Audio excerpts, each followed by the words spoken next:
And welcome to the Second Tier Podcast. I'm Ryan Dilks, and I'm joined by the Connor Washington to my David McGoldrick. It's Justin Peach. Good day to you, Ryan. Just thought I'd open the show by making Justin miserable about the state of his beloved Derby County. Oh, Justin, how are we? Miserable now, apparently. Yeah, that was a rough one. It sort of reminded me of how slow recruitment has been and whatnot. It's only because you were texting me the other day about Jordan Rhodes and how you were really, really annoyed about that potential signing. Oh, yeah, if we're being honest, he's a bit of a downgrade on David McGoldrick, isn't he? In League One, he doesn't possess the individual qualities that McGoldrick does. Rhodes can't win games on his own, McGoldrick can. That's where I was coming from before Huddersfield fans swarm on me and tell me he's the best thing ever, or Blackburn fans, anyone who wants to defend him. I'm not sure Huddersfield fans are going to be defending him after his last two seasons. Scored a couple of important goals, but he does. You are right, aren't you?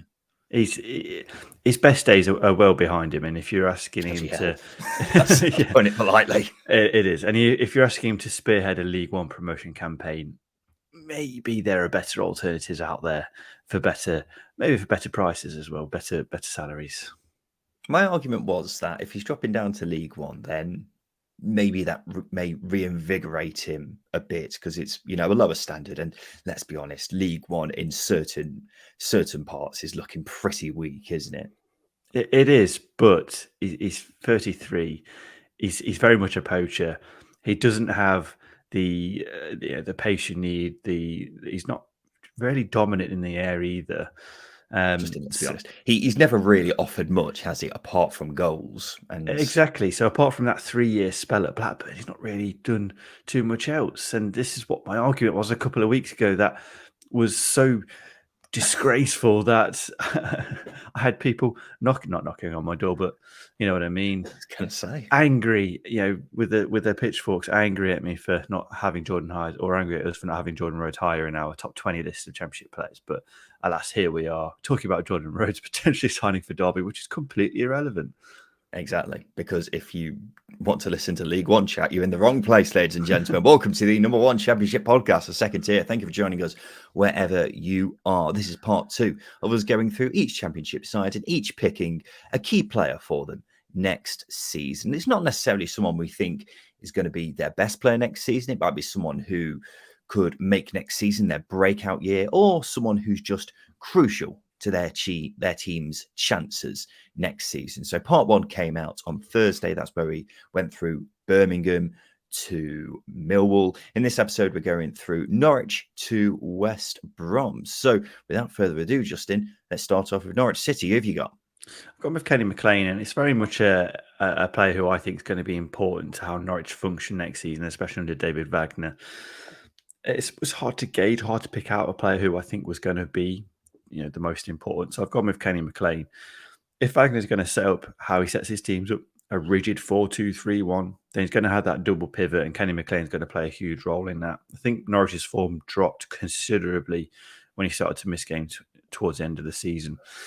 And as I say, he'll definitely be important in that pivot. And whilst his stats aren't outstanding, he's not an incredible passer. He's defensively, he's not, he's not like the Christian Bielik, where he's winning balls and intercepting passes and getting the team back up again. His experience is going to play a huge role. Stats are okay, his numbers are okay, but they're not amongst the best in the league. But I think his involvement is going to really allow the likes of Gabriel Sara, for example, to thrive. Especially if you've got someone like Boye Sands injured. He maybe would have been my pick considering his productivity in the final third last season. But as I say, McLean's experience, that onus on putting an experienced spine in place by Stuart Webber and David Wagner has been a key factor in Norwich's recruitment this summer. The likes of Ashley Barnes and Shane Duffy coming in, and Kenny McLean's going to put the final piece of that puzzle together. And as I say, his ability to anchor for Norwich is in the midfield is going to make their spine strong, going to give the leadership element, and he's a pretty decent player as well. I'm not too sure about Kenny McLean. I think when I was looking at Norwich, there were other players who definitely stood out for me more, like Gabriel Sara. I was even close to picking Marcelino Nunes just because he didn't have a great first season, but he definitely showed signs of a good player. I'm not even completely sure Kenny McLean's going to start every game, Justin. Who else is there to start in that double pivot in that midfield? If you look at his qualities, I'm not saying he's as good as Aaron Moy was when he was at Huddersfield, but he's going to play a similar role where he's going to be that deep lying midfielder, going to pick the ball up off the defence, get it into those wide areas who are going to hurt opposition. So for me, I think McLean's those abilities are going to be really important, but also his leadership as well. Because as I say, who else is going to be put in there? It's his leadership and his experience really has put it in for me. Well, I've looked a bit further up the pitch and I've gone for Josh Sargent. Now, after Norwich's very disappointing end to the season, it's quite easy to forget how good Josh Sargent was at one point. Scored 8 goals in their first 15 games and was one of the top goal scorers in the division, maybe even the top goal scorer at one point.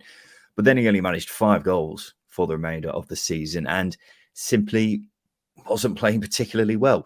The issue is, he showed how good he can be in those first 15 games. So we know there's a very good player in there, works his socks off as well. So should be the ideal David Wagner player, really. I think Norwich need Sargent to have a good season as well. That front line isn't looking outstanding at the time of recording. The Ashley Barnes signing, I'm not a fan of. I've made that very clear, and he's not a goal scorer anyway. New signing Boya Sainz is going to miss the first couple of months of the season at least. Onel Hernandez isn't prolific in terms of goals and assists. Adam Eder has flattered to deceive so far in his Norwich career. So if Sargent doesn't have a good season, this could be a difficult year for Norwich, because I'm not really sure where else the goals are going to come from. You could say Gabriel Sara, I suppose, but you need more than just him chipping in every 3 or 4 games or however many. You need someone like Sargent to be a regular source of goals. And if he's not, Norwich could be in a bit of a pickle. I think as well that's going to maybe push him higher in terms of his output is, this is a strange one. His place in the US starting 11 is probably under threat, given that Folarin Balogun's now declared for the US and played a handful of games. So he's going to really need to pick up his form if he's going to be competing with Balogun, because he's a very highly rated player in the US, crazily highly rated, to be honest with you. But yeah, completely agree with you. I think Sargent's got to step up next season and be the Timu Pukki, if you like. I don't think he's got those similar qualities, but he's certainly got the potential. Let's go to the next club, which is Plymouth Argyle, the new boys in the Championship. And I've gone for someone who's a new boy in himself, but a familiar face at Home Park. That's Morgan Whittaker. The fact Plymouth managed to get Morgan Whittaker for around £1 million, according to reports, is simply daylight robbery. This lad is such a talent. 9 goals, 7 assists in the first half of the season for Plymouth, a goal contribution every 108 minutes. Then he got recalled by Swansea, where I'm surprised he didn't play more, really. He only started 2 games, and considering who he was up against as well, he really should have had more of a go, in my opinion. They clearly just never fancied him, but it's their loss and Plymouth's gain for a 22-year-old to be playing as well as he did in League One. I think he was actually 21 at the time. Imagine how much interest there would have been if he stayed for the whole season and was actually owned by Plymouth then. It's bonkers, really. So an excellent signing. Hopefully we'll see the form from him that we saw last season, because if we do, he's going to be really exciting to watch next season in the Championship. I'm looking forward to seeing him. I think it's peak Swansea to keep a player that doesn't want to be there at the club for several months, not play them, and completely diminish their value. It's happened in 3 transfer windows in a row. Jamie Patterson, Michael, and then selling for peanuts. Obafemi, Jamie Patterson's another one, and obviously now Morgan Whittaker. So, yeah, it's a strange one. I completely agree with you. I'm really excited to see how he progresses, because he was brilliant last season for Plymouth. He really was fantastic. He was probably the leading player in League One last season until he was recalled. And Plymouth didn't derail either. They kept going. So that's credit to Schumacher and them as well. But for me, I've gone with slightly different. I've gone with maybe an easy one. I think Mike Cooper, the goalkeeper, is one of those players who I think is going to be really, really important for Plymouth next season. I know he's injured. I know he picked up an ACL injury, but there was murmurs of him returning for the start of the season, Whether that's going to be the case, I don't know. I don't know how his recovery is going, but if he does end up getting back in before Christmas, he's still going to play a huge role in ensuring Plymouth meet their objectives, whatever they may be. He was one of the top performing goalkeepers last season in League One up until his injury, and he was the highest when it came to winning points based on his impact in goal in the league. That is for goalkeepers. Plymouth will concede chances next season. They're going to be up against better quality individuals, so naturally the goalkeeper's going to need to be in tip-top form. And I think, Mike Cooper last season, for my money, was the best keeper up until February, up until his injury. And it was a shame that he didn't get to carry on and see it through. But he's clearly got quality, and I think a good season for Plymouth in the Championship, a good half season for Plymouth in the Championship, is only going to increase his value. So Plymouth are going to have, along with Morgan Winter, quite a few assets on their hands come the end of the season. Yeah, I've been reading what plenty of Plymouth journalists and fans have been saying, and it's a bit strange, really, for a team who was so good in League One last season, for one of the most highly regarded players last season to be the goalkeeper. That doesn't really happen in a promotion side, does it? So, I mean, he's definitely going to be more important next season when Plymouth are going to be on the back foot more than they were last season. So, yeah, I'm definitely interested to see why he's so highly rated. But looking at him from a statistical point of view, you're very right, Justin. He was one of the best performing goalkeepers in League One last season. Let's go to Preston, Justin. Who you got? Go with Ben Whiteman. As far as defensive midfielders go, and I don't know why I was surprised, but his numbers were exceptionally good. They were really good.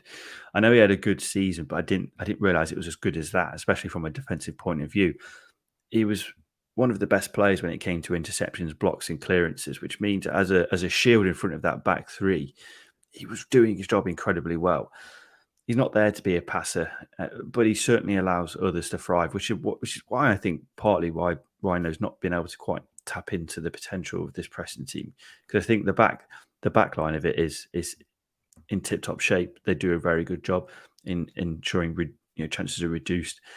It's just getting the front end of it working more effectively, and I think the likes of Ben Whiteman are really, really important to that.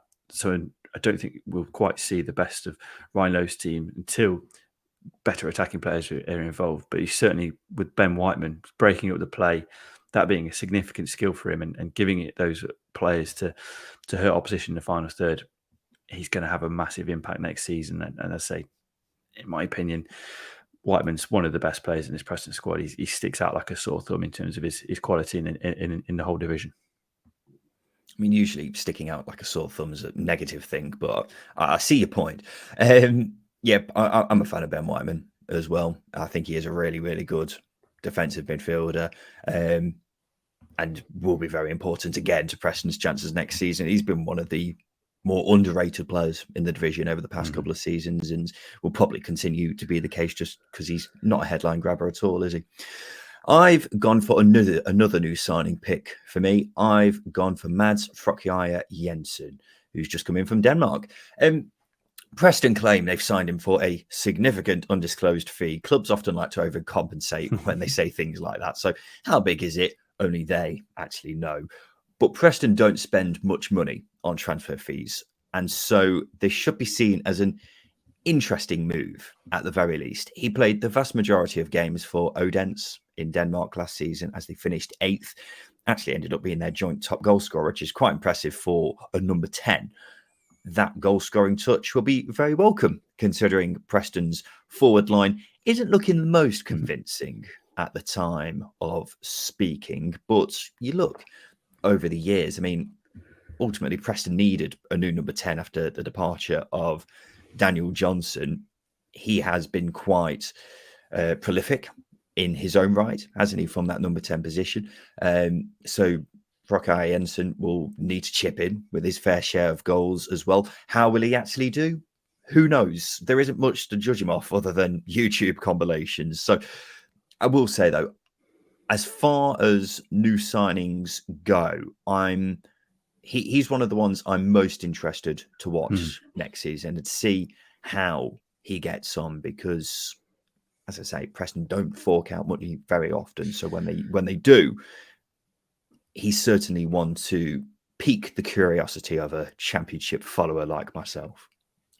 Preston need quality in the final third, and if he's offered that in another league, and it's certainly the possibility of him doing so over here. Brentford did a really good job in recruiting from Denmark, so that's a very good indicator that there is a really good talent pool over there. So if Preston I've identified Jensen for those reasons, then certainly you can have a go. I think Emil Rees-Jacobsen, obviously, I know he came through at Derby originally, but he did very well in Denmark and came over. Took a while to get going, but has had a couple of solid seasons up until his ACL injury. So certainly quality to be picked up there. And if it means it's cheaper for Preston to recruit from that way, then they should carry on doing it if they keep having success. Well, is it cheaper, Justin? Significant undisclosed fee. They could have forked out tens of millions for all we know. But a significant undisclosed fee for me is a lot lower than a significant undisclosed fee for you, for example, because you like to live the high life. I'm a little bit more prudent with my money. You know what I mean? Do I like to live the high life? I like to think I'm getting towards, my middle age at this point. Yeah, I suppose can't afford a haircut, so maybe that's not the case. Disgusting. What a cheap blow on a nice podcast like this. Let's go to QPR, Justin. Who have you got? I've gone with Lyndon Dykes. Now, the reason why I've gone with Lyndon Dykes is very, very easy. Gareth Ainsworth's style of play doesn't work without a target man. Simple as that. Adi Akinfenwa, Ikpeatsu, Sam Vokes, they've all played significant roles in Wycombe sides in previous years.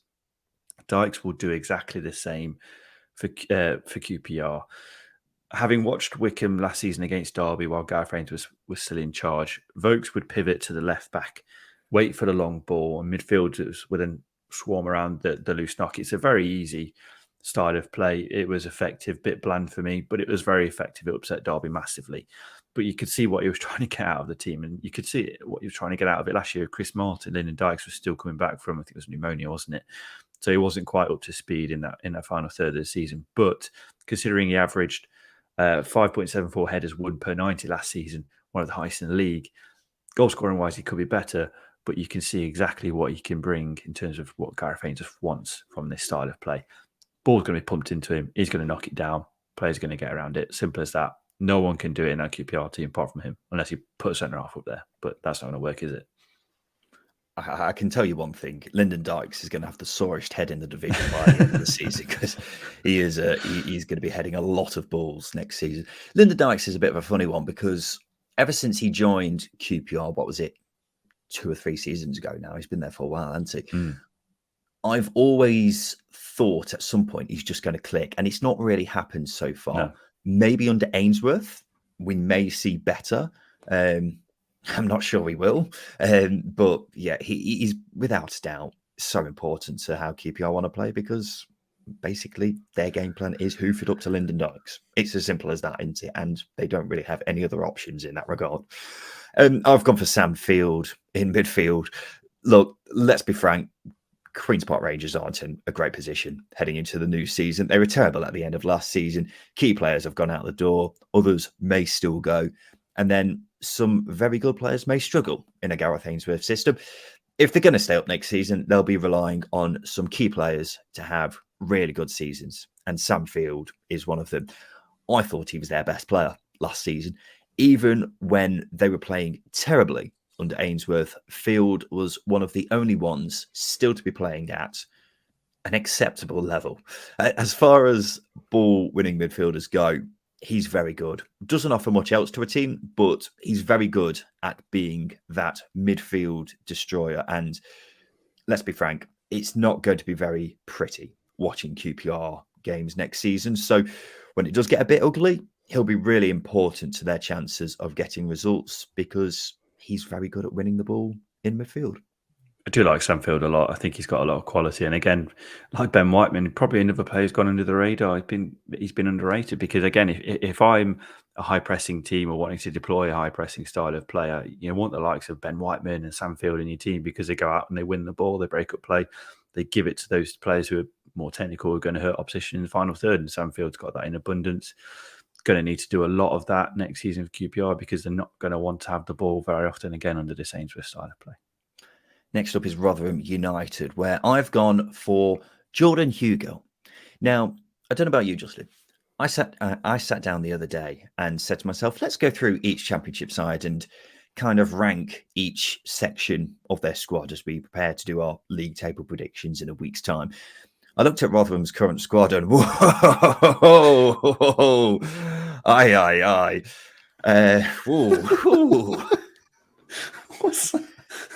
They are a bit thin on the ground, aren't they? I know they lost some key players this summer, but yikes. Rotherham need to do some recruiting before the window closes, and a bit. Still got a way to go, haven't they? But I mean, I was slightly alarmed about how thick their squad is, if we're putting a positive spin on it, and the amount of quality that's in it as well.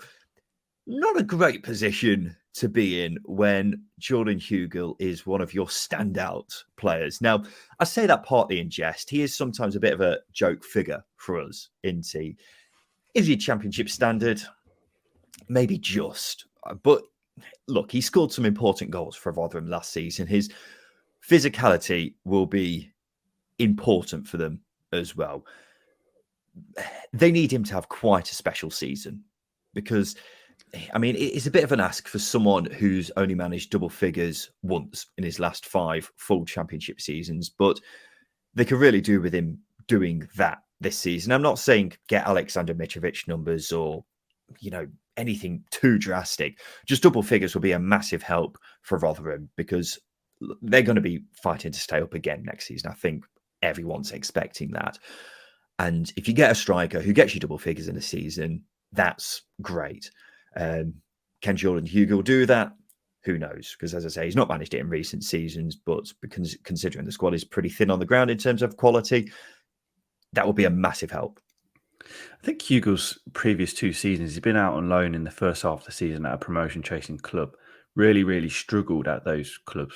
I know Norwich doesn't really count because he was already there, but West Brom, Norwich, both chasing promotion, struggled, goes out on loan to a team fighting off relegation, does very, very well. It's a strange career to have. He's almost like the striking equivalent of Tony Pulis, isn't he? He's a firefighter. You need him in those situations when you're down there. He's a good physical outlet as well. I know he's got a lot of qualities, and I think Rotherham will play to them, but you are right. They need a lot more quality around him, as you very discreetly emphasized. So, and I think for that reason, actually, it probably emphasizes how it alludes to the fact that how important Victor Johansson is going to be next season. If their squad is as thin on quality as it is come the end of the transfer window, Victor Johansson is going to be a very, very busy boy. He was the best keeper in the league last season by far. Just looking at his numbers again, still astounds me. He faced 211 shots on target last season, boasted a save percentage of 75.4, which was the 3rd highest. And the 2 that were above him, Matt Ingram and Arjun Muric, he faced way more shots than both of them. He made 157 saves, which again is the highest in the league. That won't change for me about him being the best goalkeeper in the league. And I think his trajectory, he showed it in the season that Rotherham were relegated. Some of the saves he was making were incredible. And then last in the League One promotion campaign, again, he was very, very good. And then last season, he was just outstandingly incredible. So many superlatives to throw at him. He's going to need to be on tip-top form again if Rotherham are going to be pushing away from the bottom 3. And certainly, like I say, if they're going to concede chances, they're going to be confident that the Vikings are going to keep them out. Yeah, I rate Victor Johansson incredibly highly. I think he's a really top goalkeeper. Surprised more clubs haven't been in for him, to be quite honest, because as far as shot stopping goes, sorry, Middlesbrough, for example, could have thrown a bit of cash at him if they were willing to. I'm not sure. I think the one thing that holds Victor Johansson back is his distribution with his feet. And when you look at Zach Steffen last season, his distribution from his feet was so important to how Middlesbrough want to play. And I don't think Victor Johansson particularly suits that. But as far as shot stoppers go, you won't get much better than him. I think Millwall would have been a good shout, really, considering it's not incredibly important how you play out with your feet at Millwall, but shot stopping, he was the best last season, to be completely frank about it. Hence why he was in our hence why he was in our team of the season as the goalkeeper.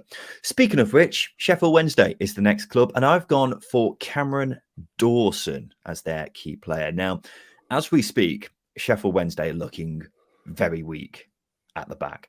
They sorely need to strengthen there before the transfer window closes. They possibly may even need to add another goalkeeper, but as things stand, it looks like it will be Cameron Dawson between the sticks. Is he the best goalkeeper in the world? No. You can make a fair argument that he wasn't even the best goalkeeper at Sheffield Wednesday last season. He was given his chance and he took it, made some important saves, and currently is full of confidence. However, when you ask Sheffield Wednesday fans about him, they'll tell you he's had good times and bad times there. So it wouldn't take much for him to become a bit of a liability. At the end of the day, Wednesday need him to be in top form, not only because they're looking weak at the back, but goalkeepers can go a long way to keeping teams up. Victor Johansson last season at Rotherham, perfect example. He individually won them crucial points, which could be the difference between going down and staying up come the end of the season. Dawson could go a long way to helping them stay up if he has a great season. So that's why, unless they get another goalkeeper who's going to be number one instead of Dawson, he's got to have a really, really good season at Hillsborough. He had some interesting moments last season, and he was very, very good once he got ahead of Stockdale. But you are right, there is argument to say that Stockdale might have been the better keeper last year, which I was surprised to see him go. But obviously he's gone to a new challenge at York City. But yeah, Dawson again, a bit like Rotherham, are going to have to be in tip top form. He's going to have to be in tip top form to keep those shots out, because they're going to face quite a lot. Again, if Munoz is going to want to play an attacking style of play, they're going to concede quite a few chances. And if their defense is still as weak as it is, or in terms of numbers, then they're going to concede a fair few chances. But in terms of technically proficient players, I've gone with Josh Windass. Josh Windass, for me, seems to be the most technically proficient player to suit the style of play that Munoz wants to deploy. And I think he will thrive in it should it start to tick. I think he was linked with Southampton not too long ago as well, which is an interesting one. Obviously, Russell Martin saw his value, or Southampton saw his value as a technical player. And statistically, he was the third best player in League One last season, which surprised me because obviously goals-wise, he didn't quite match up to the likes of David McGoldrick or Jonathan Clark-Harris. And as I say, that's purely statistics. And I think as a second striker, he could really thrive behind Michael Smith again under Munoz. Again, it depends how he wants to play, whether he wants to play an attacking direct or a slick passing style of play. But that was for a team chasing the playoffs or promotion last season. Will we see the best of Windass this season, who I think Wednesday, I'm not saying they're going to struggle this season, but they're not going to be chasing the playoffs with the squad that they've got. Is he going to be able to thrive in that environment? Maybe, maybe not. But as I say, last season, playoff final, showed that he's the man for the occasion. And he's certainly got the quality to pick up. And he's 28, I think. So he's in his peak years. He's got to really grasp his opportunity back in the Championship. Well, Windass has always been one of those who was constantly linked with other Championship sides, even though he wasn't playing particularly well in the Championship himself. We haven't really seen the best of Josh Windass at Championship level. So I'm quite keen to see how he does next season and whether he can carry on the form that he showed in League One last season, because he probably was Wednesday's best player, wasn't he? So that's going to be really interesting to see. So, yeah, without a doubt, he's a key player. And I mean, look, Will Keane's kind of a good example of someone who, exceptional in League One, came up to the Championship, was all right, but you could do with him being a bit more than all right if Wednesday are going to, do something better than what's expected of him. So, yeah, Windass needs to have a good season, without a doubt. Justin, let's take a quick break. After that, we'll finish up our roundup of us picking a key player for each Championship side. Welcome back to the Second Tier podcast. We're going through each Championship side and picking a key player for them next season. And this is our final 6 teams. So without further ado, let's kick things off with Southampton. Justin, who have you got? Gone with James Ward-Prowse. It seems an easy one. I think he will stay. I will put that out there first. Bloody hell. That's a tap in, isn't it? Yeah, it is a tap in. I think he will stay. Unless a club comes in with an excessive bid for him, I think that will still make him a key player, because Southampton will pocket 40, 50 million pounds if they get their removing fee. You think James Ward-Prowse is going to be a key player, do you? Wow. What incredible insight was on the second tier. Well, it was either him or Charlie Austin. Only joking. Making fun of myself there. And if we ignore set pieces, it's his ability to fit into this. What are you talking about? Charlie Austin? What's that mean? I was just making a joke about a past Southampton player. It was a bad joke. Let it go. Let it go. Can I get on with this, please? Go on. What was I saying? Yeah, ignoring set pieces because he's clearly very good at those. For me, he's going to be. Well, he's going to have to transition to a different style of play, to a different role in this midfield for Russell Martin. He's got all the physical attributes impressively to thrive in a high pressing system. Interesting to see how he fits into Russell Martin's function of it. But yeah, as I say, there's a lot of intrigue with how he fits into Russell Martin's system. It's simple as that. I don't think he's going to be the next Xavi by any means, but as far as an engine room goes, he's going to keep possession ticking over because he's not an amazing passer. He's not an amazing at winning the ball back, but I think he can really thrive in the Championship, coming down in the Championship and setting up into this progressive possession style system that Martin's going to be deploying. And he's a threat from distance as well, so he's going to pick up some goals. But for me, his role is very much a water carrier in that midfield. Is going to be really important into allowing the technical players to thrive. Now, he does have a lot of technical qualities himself, and I would be surprised if he doesn't hit 8 or 9 assists come the end of the season. But as far as running teams into the ground, Ward-Prowse is going to be key in that Southampton midfield. Yeah, you look at just the idea of James Ward-Prowse playing in a Russell Martin system is a bit mouth-watering, isn't it? Because he could be fantastic in that kind of system. And of course, he's going to be one of the most technically gifted players in the Championship next season if he stays, which I agree with you, Justin. I mean, some of the other ones in the last episode where you were saying, oh, I think he's going to stay, I was a bit like, you sure about that, mate? Mm. But Ward-Prowse, I think it's looking increasingly likely that he will stay just because, I mean, he was clapping Southampton fans and seemingly saying goodbye at the end of their last Premier League game. Now, I'm not really seeing much in the way of interest. So I think he probably will be there next season as things stand. And that's going to be a huge boost for them because, I mean, he could score a lot of goals, could create a lot of goals as well. Speaking of which, I've gone for Nathan Tella of Southampton. Now, you look at Southampton's squad, and there's undoubtedly a lot of quality coming down with them. However, their best player could potentially be someone who wasn't getting relegated last season. He was too busy being one of the most outstanding performers at the side who won the Championship. Nathan Tella was unbelievable last season. Burnley's top goal scorer with astonishing finesse. A quarter of his shots resulted in a goal, and he scored 17 from an XG of 10. This man found his goal-scoring touch, which must have been quite the surprise to Southampton fans who had only seen him score twice in 2 seasons in a red and white shirt. If they get Nathan Tella playing like how he did last season, Southampton fans will be asking themselves, why on earth did we let this guy go out on loan? In fact, they may have been asking that already, considering how they did last season. So, look, Burnley wanted him back.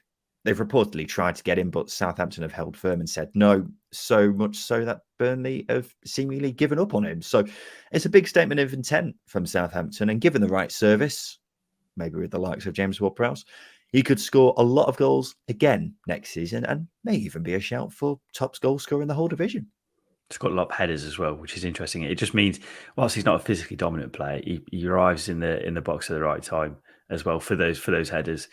Really, really good player. And again, I think a player who's quite undervalued last season. He was so good for Burnley and really effective at getting in those good positions. And his finishing was incredible, as you pointed out, with the overperformance on the XG. So, yeah, he's a player I'm looking forward to seeing how he fits into this Russell Martin system because, again, quite a lot of these players they've got a lot of potential under it.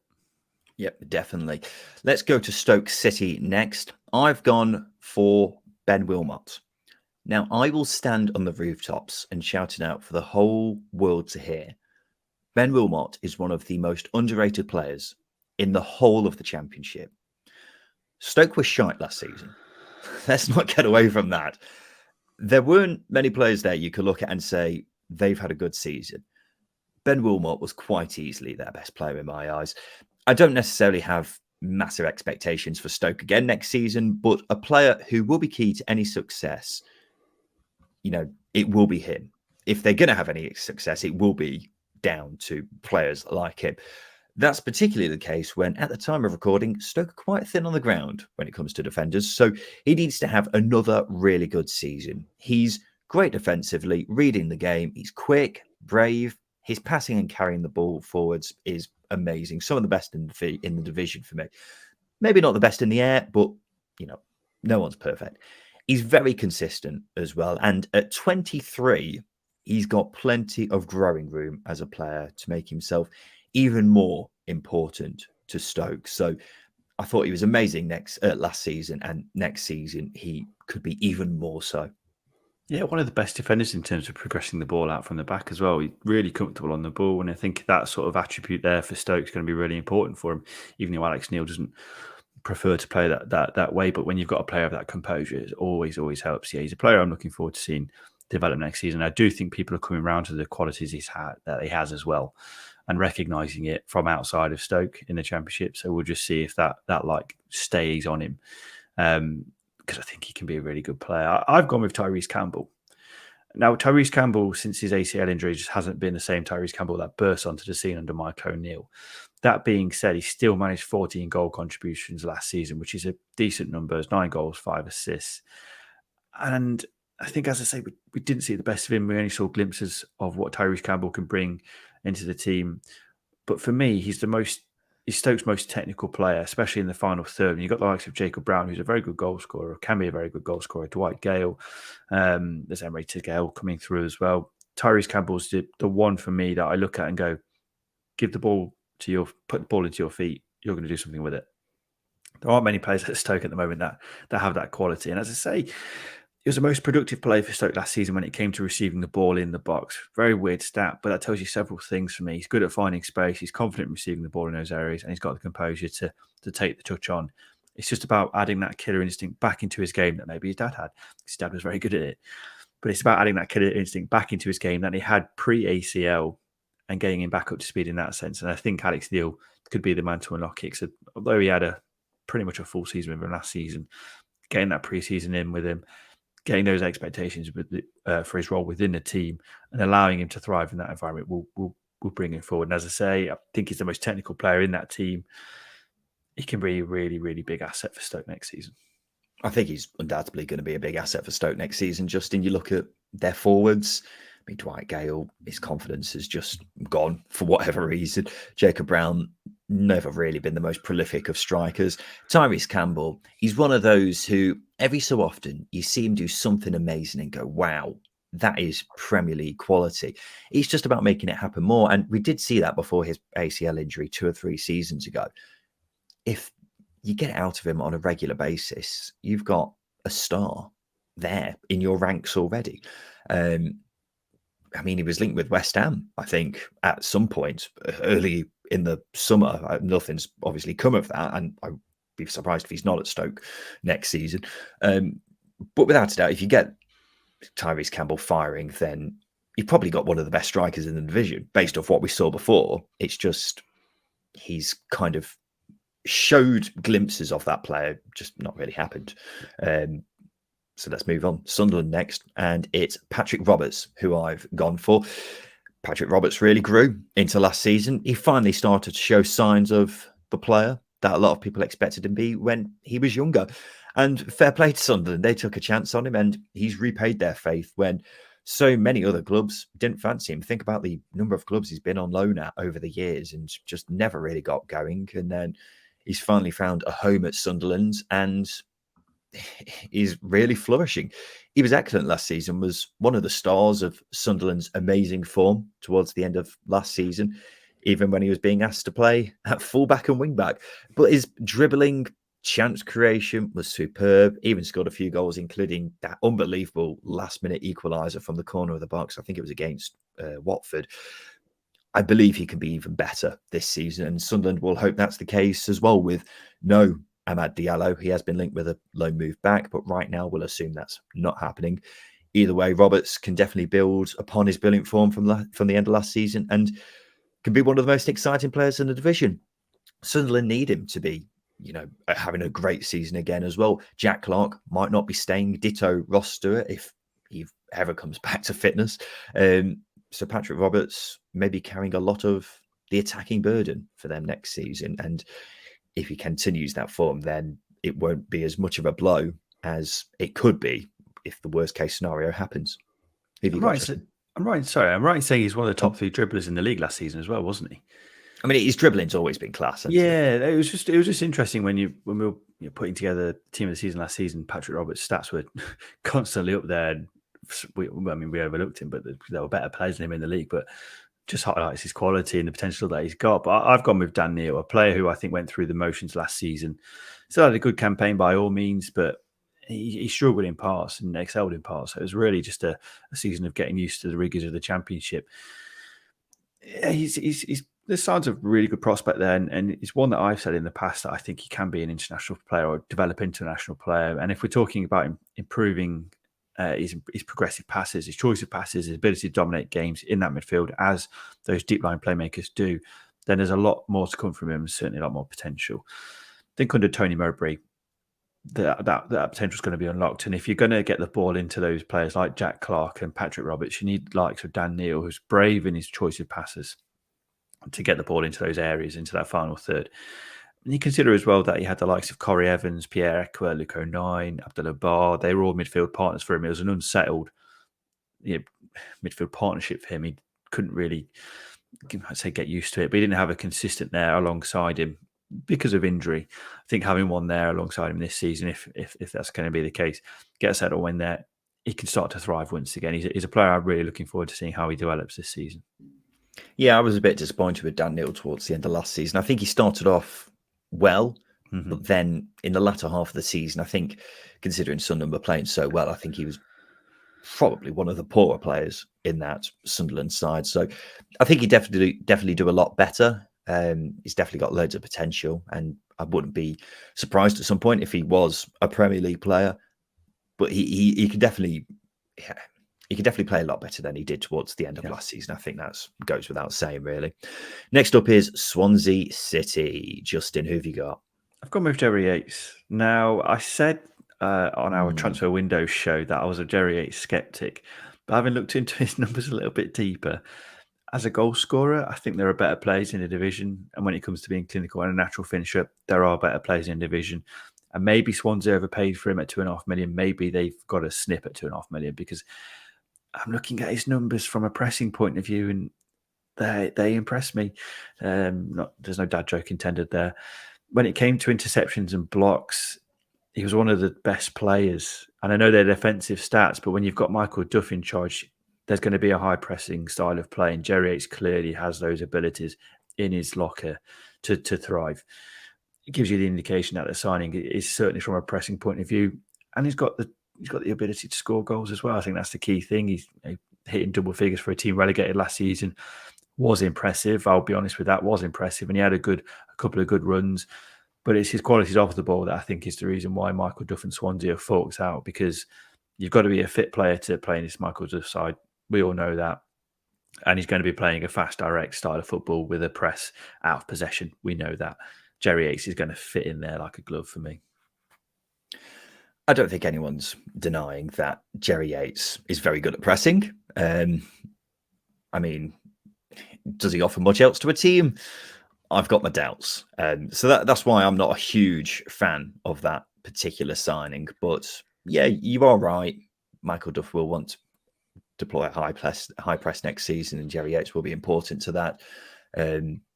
If he proves me wrong, I won't be annoyed or anything, but I'm still a bit sceptical about that signing. I've gone for Ben Cabango as Swansea's key player for next season, and a large part of that is down to the fact Swansea was shocking at the back last season. Only 4 teams conceded more goals than them, and 3 of them got relegated.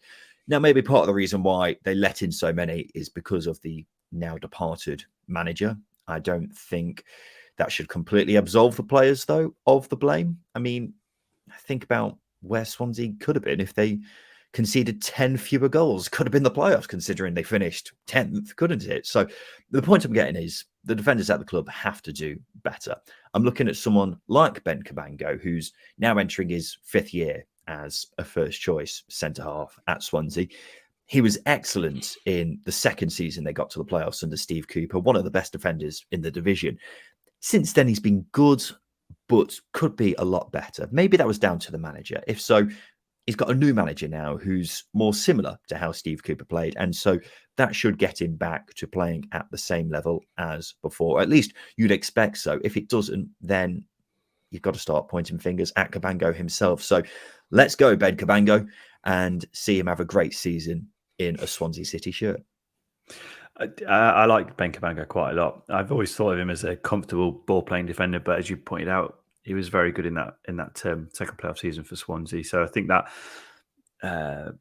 stripping it back a little bit for him might make him excel even more so as a defender. And there's not going to be a heavy emphasis on putting the ball through the back three as it was under Russell Martin. So yeah, it's a good shout for Ben Cabango. He's an international player as well, which is another thing.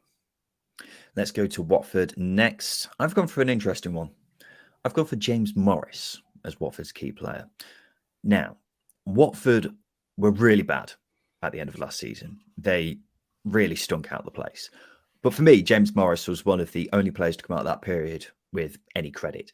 Got better game by game, always gave 100%, was great defensively, but also at carrying the ball forwards. For a 21-year-old who had barely played a game at senior level, his performances were really good. Now we head into a new season at Watford with a manager who loves wing-backs. Remember how important Callum Styles and Callum Britton were to Valérien Ismaël at Barnsley, how important Darnell Furlong and Connor Townsend were to him at West Brom. James Morris can be the same at Watford. Right now it looks like it's between him and Ken Sema to be the first choice left wing-back.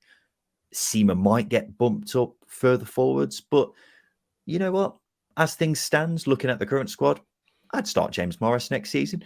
Watford fans will say he's got to develop his game, and he has, particularly when it comes to things like his final ball, which you look at statistically was really poor last season. However, he's only 21. Under the right coach, he can flourish. And yes, I have been critical of the Ismaël appointment, but he could certainly help players like Morris develop into a really good player, because from what I saw last season, I think there is a player there. He needs a bit of polishing to become, a good championship player and maybe even beyond that. Yeah, it's interesting you mentioned his outball, his output with the ball, and obviously Callum Britton was the more advanced player for Barnsley in terms of his outball, and Callum Styles was good. So it's going to be interesting to see how Ismaël sees that, because Ken Sema's definitely got a better outball. He's definitely got the ability to find himself in better positions, I think, as well. So it'll be interesting to see how that progresses. I mean, it'll be interesting to see how this team progresses under Ismaël, full stop, to be honest with you. And I think one player is going to be key to that is Imran Lounder. Again, it's a pretty easy one, but actually for me, when you compare his abilities to that of Alex Mowat at Barnsley, they're similar. They play similar roles within the team, i.e. you've got a deep line playmaker, left-footed, that helps as well. The quality on the ball, ability to find the right passes into the final third. Imran Louser's got that in his locker, and he's certainly an upgrade on Alex Mowat. I'm not saying that they're comparable by any means, but in terms of how their role is going to be in that midfield, Louser's going to collect the ball from that back line or pick up the pieces and find teammates with the right weight of pass. I think I might argue as well that had he not got injured last season when he did, maybe Bilic could have lasted longer, because there was a lack of quality in that midfield in terms of playing forwards for Slaven Bilic last season. It's a controversial debate, but it's an interesting question. And I think as well, his set piece delivery is quality. So when you've got three centre halves and Ishmael's very heavy emphasis on set pieces as well, it's going to be important. So for me, Imran Louser is going to be a big player for Watford next season. Yeah, I was just quickly trying to find the stats of how many points per game he won when he actually played compared to when he was out the team, because he was out the team a fair bit, wasn't he? But I just couldn't find it just then. But it certainly felt like Watford were a lot better aside when he was in the team, because they signed him in the Premier League, and I think he certainly has the qualities to be a Premier League player. He just didn't really show that too much last season, but that was probably because Watford were pretty shite. Let's finish off, Justin, with West Bromwich Albion. Who have you got as their key player? Gone with Jed Wallace. I thought he underperformed massively last season. I think I picked him out as one of my picks pre-season as a candidate to win Player of the Season in Championship. didn't get anywhere near that level. Still delivered 6 goals and 8 assists, which is okay. But even for Jed Wallace's standards, that's really poor. He's going to want to kick on this season, especially under Carlos Corberán, pre-season under Carlos Corberán, and a full season under Carlos Corberán. I think we can see the best of Jed Wallace. There's so much more to his game, and there's so much more to come from him. I think he's got the potential to be that, burden. Sorry, to feel that burden of creativity for a team as he showed at Watford. I wouldn't rule out double-figure goals and assists next season. That should be a target at the very least. Sorry, you said it could be a key, like show the creation that he showed at Watford. Sorry, yeah, Millwall. We all know what I meant. And I do think double-figure goals and assists should be a shoo-in target for him at the very least next season for a player of his ability and now experience. As I sent you a message yesterday saying, I was surprised that he's a month younger than us, which is terrifying. Yeah, it feels like he's been around for a long time, doesn't it? But look, Jed Wallace was fantastic once upon a time at Millwall. Once he one of the best players in the division for multiple seasons. And then when he finally got this move to West Brom, you thought he'd kick on, and he was all right last season, Monty. But we've seen Jed Wallace play a lot better, haven't we? And considering he's in his prime years now, playing with better players, you'd expect him to do a lot better than he did, and didn't really happen. So, with West Brom's squad next season going to be undoubtedly weaker than it was last season, maybe there's more of an onus on him to, stand up and play better. We'll have to wait and see. My key player for West Brom is Brandon Thomas Asante. Last season was a similar story with West Brom. Of course, they started terribly, had a remarkable rise up the table under Carlos Corberán, but it could have been even better if they managed to put away their bloody chances. Held them back last season, held them back the season before. One of the worst offenders for not putting away chances last season was Brandon Thomas Asante. He had an expected goals of 10 and scored 7, averaged a goal from every 9 shots he had. Needs to be better. It's all well and good scoring the odd bicycle kick or lobbing the goalkeeper from 25 yards out like he did last season. But if you're not scoring much simpler chances, there's no point in scoring those spectacular goals. So he needs to be better with his scoring.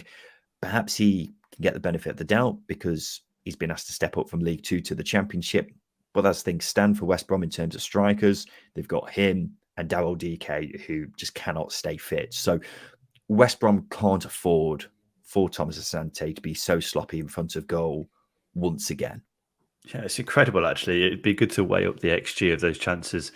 Lobbing the keeper from where he did in that bicycle kick compared to the chances he missed. He definitely missed a lot easier, didn't he? Yeah, he did. You are right. I have a bit of skepticism in terms of how I think he can step up next season again. I don't know if he's got the quality to do it. I'd like to be wrong on it because he certainly showed moments of quality. And again, stepping up from League Two is a big ask, especially for a team pushing with the expectation of pushing for promotion. So I'm intrigued by Brandon Thomas Asante. I think there's a lot of ability or a lot of potential to there. It's just whether he can lock it on at West Brom, because we've seen a lot of good players. We've seen a lot of good players really struggle, which is an interesting one, strange one. The thing is, as well, I thought he was a lot younger than he was. I think he's 24, so you can't really even have that excuse of age either. So if he's not performing, then is he even Championship standard? This is a season to prove that he is, isn't it? Exactly. Let's finish off with the game of Scott High or Ryan Lowe. This is the game where Justin is going to give me 3 questions and 4 options. All I have to do is rank them in order from highest to lowest. So, Justin, could you introduce me to the first question, please? You certainly can. I certainly can. Who has managed the most seasons of Championship football? So I'm looking for the most cumulative seasons of managing in the Championship. Paul Jewell, Steve Bruce, Gary Rowett, Chris Hughton. Interesting. Hughton, Bruce, Rowett. Right. Paul Jewell. Sorry, I'm just writing them down at the same time. Now, I think Rowett, I'm going to instantly put top because I think he's just been around for so long now that he's got to be up there. So I'll go Rowett top. Hughton or Bruce? Oh, that's close between those two. I'll go Hughton. I'll go Hughton. Then Bruce. Then Paul Jewell. I might be completely wrong, but cannot remember Paul Jewell managing many championship seasons unless it was very early on. So you're going Rowett, Houghton, Bruce, Rowett, Jewell. Houghton, Bruce Jewell. You're just off. What did You're I get just wrong? off. Steve Bruce, Chris Houghton. Oh my god, that's so annoying. Gary Rowett's got 8, Steve Bruce 7, Chris Houghton 6, Paul Jewell 5. Yeah, I didn't think Paul Jewell had many. I'm surprised he's even got 5, to be honest, but that's so annoying about those two. All right, next one. The next one is, it's a strange one. Who has had the naming rights for the EFL the longest? So, Okay, I like this. The Coca-Cola Championship, for example. Yep. Sky Bet, Coca-Cola, N-Power, or Nationwide. So that had to predate the rebrand in 2004 for that one. I mean, I was 10 when it got rebranded to, the Championship, so I cannot remember how long it was Nationwide for. Sky Bet, I bet they've been around for a while now.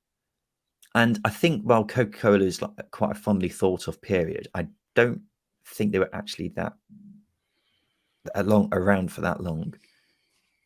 And I think maybe it was Empower for a while. Or am I getting it completely mixed up? I'll go Sky Bet top, then Nationwide, I guess, just because I just don't know. And then we'll go with Empower, Coca-Cola. You're just off. No, stop saying that, Justin. Just lie and make me feel better about myself. Incredible. The correct order is Sky Bet, Nationwide, Coca-Cola, and Empower. So Sky Bet have had the naming rights since 2013. Nationwide had it between 1996 and 2004. Coca-Cola 2004, 2010, and Empower 2010 to 2013. That's heartbreaking. That is. Coca-Cola was 6 years. Last one. The last one. I apologize, I didn't get the numbers for these, but I know the order. Who has featured in more second-tier playoff campaigns throughout history? I think the playoffs came about in the 80s, so didn't have to go back that far. But the teams are Preston, Fulham, Sunderland, and Reading. Well, anything predating 2004, as we've just established, I'm struggling with. Sorry, what were the clubs again? Preston, Reading, Fulham, and Sunderland. Just in the Championship? Just second-tier playoff campaigns, yeah. Cool. So I think, for some reason, I'm thinking Sunderland must have had a few. Because I think they had quite a few between the old pre-dating 2004 period. Preston seemed to be in the playoffs all the time in the mid-2000s, but I don't think they've had anything since then. So I'm going to go Reading. How many have Reading had? Right, I'll go Sunderland top. Then Reading, Fulham, Preston. So Sunderland, Reading, Fulham, Preston. Yeah. That is a car crash. Awful. Completely. Reading at top, then Preston, then Sunderland, then Fulham. So I think Sunderland have had something like 5, Fulham was 3, Preston, they were heavily involved. I think they had 3 playoff campaigns in the 2010s, for example.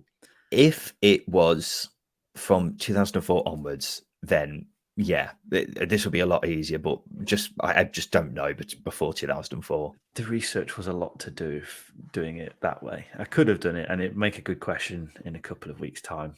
So maybe I will bring it back again for that. Thank you. So no luck for me today on Scott High or Ryan Lowe. My luck was really out on Scott High or Ryan Lowe this week. But there we go, ladies and gentlemen. This has been the Second Tier Podcast, and it's time, ladies and gentlemen, to get yourselves ready for the new season, because it's not far away now, and that means it's time for Justin and I to put our necks on the line and make some predictions. So our next episode on Thursday will be our pre-season predictions. That's not where we reveal who we think is going up or down. That's where we have a stab at things like top goal scorer, player of the season, dark horse, biggest underachiever, sorry. It's a biggie, ladies and gentlemen. So make sure you get ready for that on Thursday. And then it's the big one.